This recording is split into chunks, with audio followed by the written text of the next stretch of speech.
வணக்கம் நண்பர்களே. முதல் பாகத்துல நாம ஸ்டாக் மார்க்கெட்டோட முதல் படியை எடுத்து வச்சோம் இல்லையா?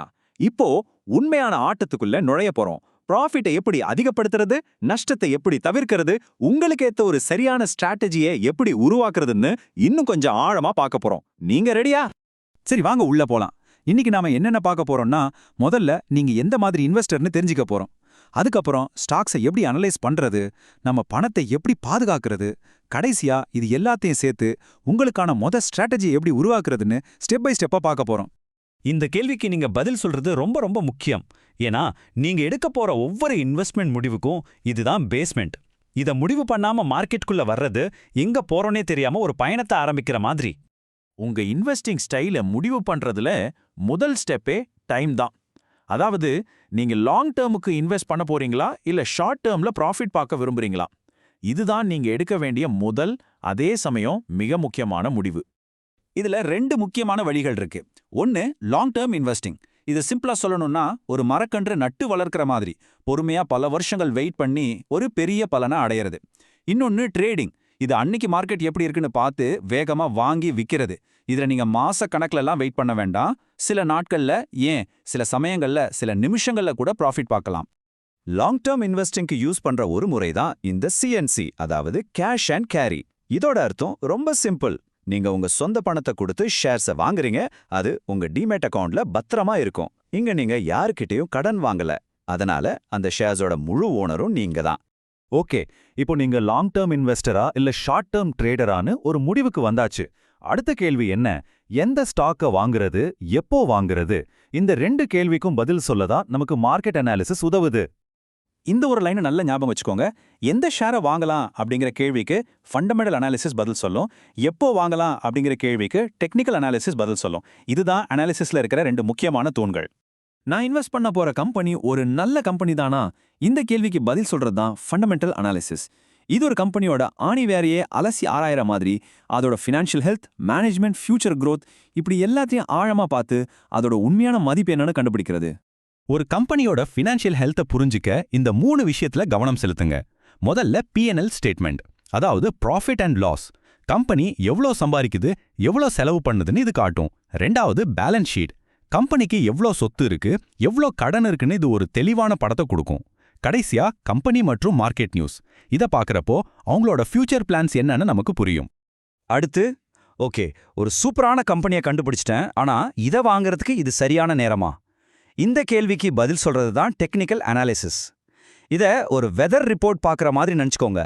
பழைய பிரைஸ் மூவ்மெண்ட்ஸை வச்சு ஃபியூச்சர்ல பிரைஸ் ஏறுமா இல்லை இறங்குமான்னு கணிக்கிறது. டெக்னிக்கல் அனாலிசிஸோட இதயமே இந்த கேண்டில் ஸ்டிக் தான். நீங்க பார்க்குற ஒவ்வொரு பிரைஸ் சார்ட்டோட பேசிக் பில்டிங் பிளாக்கே இதுதாங்க. ஒவ்வொரு கேண்டிலும் ஒரு கதையை சொல்லும். பச்சை நிற கேண்டிலா இருந்தா அன்னைக்கு வாங்குறவங்க, அதாவது புல்ஸ், ஜெயிச்சிருக்காங்கன்னு அர்த்தம். அதனால பிரைஸ் ஏறி இருக்கு. அதே ஒரு சிவப்பு நிற கேண்டிலா இருந்தா விற்கிறவங்க, அதாவது பேர்ஸ், ஆதிக்கம் செலுத்தி பிரைஸை குறைச்சிருக்காங்க. அவ்வளவுதாங்க விஷயம். சிம்பிள். சரி, என்ன வாங்கணும், எப்போ வாங்கணும் தெரிஞ்சுக்கிறது ஒரு பக்கம் இருந்தாலும் நம்ம பணத்தை பாதுகாக்கிறது அதை விட முக்கியமான விஷயம் இல்லையா? மார்க்கெட்ல பணத்தை இழந்துடுவோமோங்கிற பயம் எல்லா இன்வெஸ்டருக்கும் இருக்கும். ஆனா இதுக்காக பயப்பட தேவையில்லை.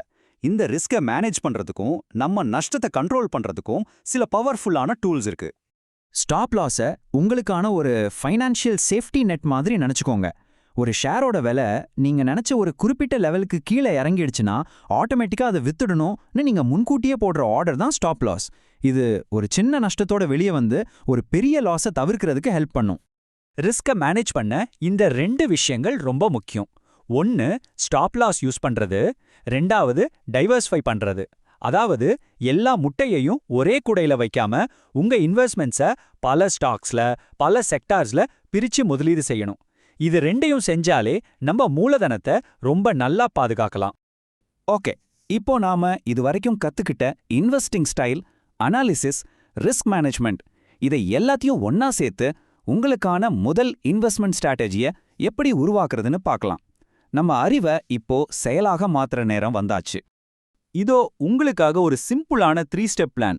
ஸ்டெப் 1, ஃபண்டமெண்டல் அனாலிசிஸ் யூஸ் பண்ணி ஒரு தரமான நல்ல கம்பெனியை கண்டுபிடிங்க. ஸ்டெப் 2, டெக்னிக்கல் அனாலிசிஸ், அதாவது கேண்டில் ஸ்டிக்ஸ் மாதிரி விஷயங்களை வச்சு உள்ள நுழையிறதுக்கு சரியான நேரத்தை கண்டுபிடிங்க. ஸ்டெப் 3, ரொம்ப முக்கியம், ஒவ்வொரு இன்வெஸ்ட்மெண்ட்லயும் உங்க பணத்தை பாதுகாக்க கண்டிப்பா ஒரு ஸ்டாப் லாஸை செட் பண்ணுங்க. இந்த மூணையும் ஃபாலோ பண்ணாலே போதும், உங்க முடிவுகள் ரொம்பவே தெளிவா இருக்கும். இந்த கோல்டன் ரூல்ஸை எப்பவும் ஞாபகத்துல வச்சுக்கோங்க. முதலாவது, தொடர்ந்து ஒழுக்கமா இன்வெஸ்ட் பண்ணுங்க. ரெண்டாவது, மத்தவங்க சொல்றாங்க, டிவில சொல்றாங்கன்னு கண்மூடித்தனமா போகாதீங்க, நீங்களே சொந்தமா அனலைஸ் பண்ணுங்க.